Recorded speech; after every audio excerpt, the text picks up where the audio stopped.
There's no saying, oh, the world is safe. It's not safe. Not at all. It's not safe. The fact that you think it's safe means that you were living in an unconscious bubble that was sort of provided to you by your culture. It's a gift. And now that's been shattered. And so now what do you do? Well, the answer is you retreat until you're in your house and there's nowhere you can go. You're the ultimate frozen rabbit, right? And your life is hell because you can't function.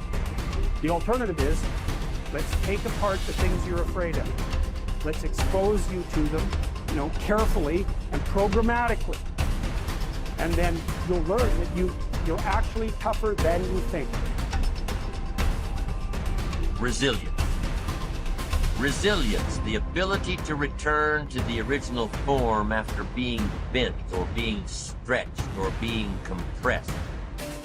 That's the dictionary's definition of resilience. The ability to readily recover from illness or depression or adversity. Resilience, being able to withstand setbacks, broken hearts and broken dreams, financial crisis, loss of loved ones, loss of enterprise, and loss of health. How would you ever handle it if you lost everything you had today? What would your next step be? You have trouble being resilient because you think everything works like laptops, like computers, that if you rub it, it'll click for you, it'll move for you, it'll open for you. And you try thing after thing after thing. I tried that and it didn't work, and I tried that and it didn't work, and I tried that and it didn't work, and I tried that and it didn't work. Because you think that trying something for a little while ought to bring you a big return. But life does not work like Apple. It does not work like that. Some stuff takes time. Greatness takes time. It takes time. It takes time to build your brand. It takes time to build your life. It takes time to build your career. You got to be prepared to get 1,000 no's to get one yes.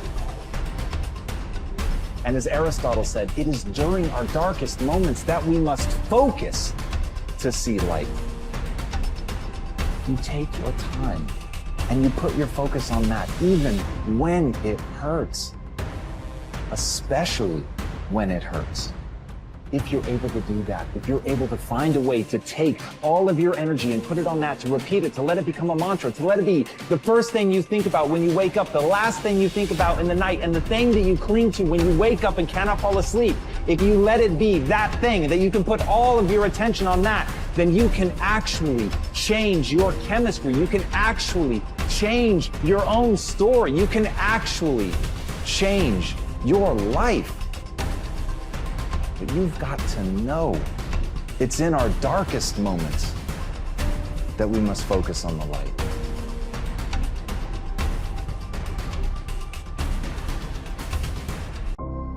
Thought is a spiritual activity and is therefore creative. But make no mistake, thought will create nothing unless it is consciously, systematically, and constructively directed. And herein is the difference between idle thinking, which is simply a dissipation of effort, and constructive thinking, which means practically unlimited achievement. We have found that everything we get comes to us by the law of attraction. A happy thought cannot exist in an unhappy consciousness. Therefore, the consciousness must change. And as the consciousness changes, all conditions necessary to meet the changed consciousness must gradually change in order to meet the requirements of the new situation. In creating a mental image or an ideal, we are projecting a thought into the universal substance from which all things are created. This universal substance is omnipresent, omnipotent, and omniscient. Are we to inform the omniscient as to the proper channel to be used to materialize our demand? Can the finite advise the infinite? This is the cause of failure, of every failure. We recognize the omnipresence of the universal substance, but we fail to appreciate the fact that this substance is not only omnipresent, but is omnipotent and omniscient, and consequently will set causes in motion concerning which we may be entirely ignorant. We can best conserve our interests by recognizing the infinite power and infinite wisdom of the universal mind. In this way, we become a channel whereby the infinite can bring about the realization of our desire. This means that recognition brings about realization. Therefore, for your next exercise, make use of the principle. Recognize the fact that you are a part of the whole, and that a part must be the same in kind and quality as the whole. that the only difference there can possibly be is in degree. When this tremendous fact begins to permeate your consciousness, when you really come into a realization of the fact that you, not your body but the ego, the I, the spirit which thinks, is an integral part of the great whole, that it is the same in substance, in quality and kind, that the Creator could create nothing different from himself, you will also be able to say, the Father and I are one, and you will come into an understanding of the beauty, the grandeur, the transcendental opportunities which have been placed at your disposal. Increase in me that wisdom, which discovers my truest interest. Strengthen my resolution to perform that which wisdom dictates,